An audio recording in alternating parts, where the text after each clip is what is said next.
Hi, my name is Courtney. Today I'm going to be reacting to / reviewing Sabrina Carpenter's new album. I'm super excited for Short and Sweet. I am such a big Sabrina fan, and I'm just so proud of her success so far in this era. So I'm really excited to see where this album goes, and she's just killing it. The first track on the album is Taste, which is having a music video come out. And honestly, overall thoughts on this song, I really liked it.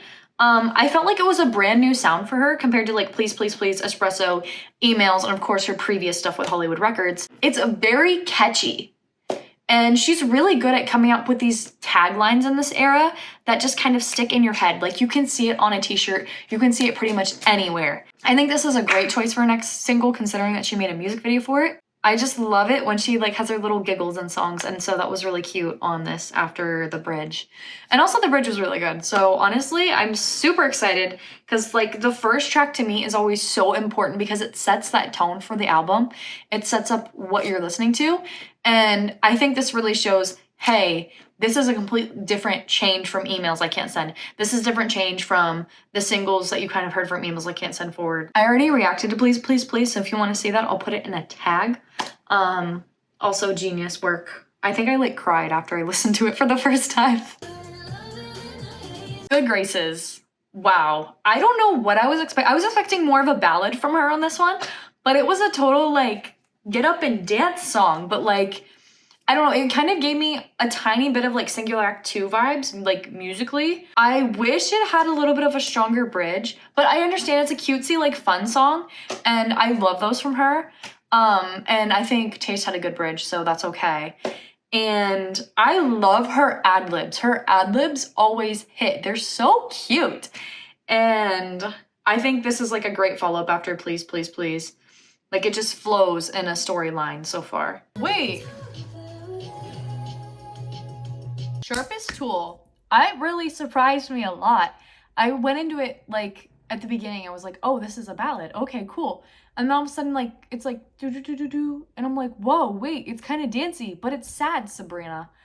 And I mean, we love sad Sabrina. Like the lyrics were wow, and I just want to go back to musically again. She just is incredible in the sense of her growth. Like, if you think about her albums that she made with Hollywood Records and then going to Emails I Can't Send, and Emails I Can't Send blew up, of course. Not as much as, like, her recent singles for Short and Sweet, but, you know, like, Emails I Can't Send really set, like, a new tone for her. And so I don't know what I was expecting in this new era. I guess I was continuing down, like, an Emails I Can't Send path. But this feels completely different in a very good way. She's really proving her place right now on the charts. And, you know, she's just gonna keep climbing with this album. We're only 4 songs in, and I'm just mind blown by each song, and it's completely shifted my expectations each time. Coincidence. This was causing like a war on Twitter, and so I was really like anxious to hear this. And I honestly think it's like opposite going from sad to mad. If opposite were a person. Like they're upset about this person and bam. It kind of gave me like very minimal like country pop vibes. Very minimal, not like overwhelming, but minimal. And the oh na na na na na na. Just, you know, just little catchy things like that. She's so good at. And I thought the little You Told Me the Truth -7%. I think that was kind of cool. Now we have Bedchem. It's very funky. I really liked her experimentation on like her voice in here. There's so much like variety in vocals here. Lyrically, her humor just like meshes with this really well, and it showcases like why so many people love Sabrina to begin with. Musically, I kind of got like a tiny bit of like fruitcake vibes in it. The next song on the album is Espresso, which I already reacted to on my channel. If you'd like to watch that, I'll put it in a tag again like I did with Please, Please, Please. And it's so crazy to think that Espresso like launched so much for her in such a short period of time. She just blew up. I mean, don't get me wrong, like, of course, opening up for Taylor Swift at the Eras Tour was huge for her, and everyone was obsessed with her feather dance and everything. But Espresso really sold it, the whole package. Oh, Dumb and Poetic. Sad Ballad. We love Sabrina's Sad Ballads. This is like the shortest song on the album, I think. Short and sad. But it's very beautiful. Her voice, oh, so good. And lyrically, just beautiful. And I thought just because you leave like one doesn't make you a man, which I think is a really strong thing, because, you know, you think of like absent fathers. And then you also think of how like in emails I can't send, she has that first song about her father. So yeah, tough life. Slim Pickens. I heard a little snippet of this on Twitter, the second verse, I believe, a while ago. And I think it's so cutesy. It's got this little country twang to it. Her voice on it is so pretty. I love it. Lyrically, very sad. But like, you know, I guess it's kind of relatable in a sense, because, you know, it's always like, where do the good boys go to hide? So sorry. But her voice, the lyrics are so good. Ugh, I can't. Like these two, Dumb and Poetic and Slim Pickens. Dumb and Poetic right after Espresso is kind of silly. I love it, but you know, you hit with Espresso and then these really sad songs. Juno is short and sweet's nonsense. Silly, cutesy, has her sense of humor written all over it. So many layers, so many double meanings.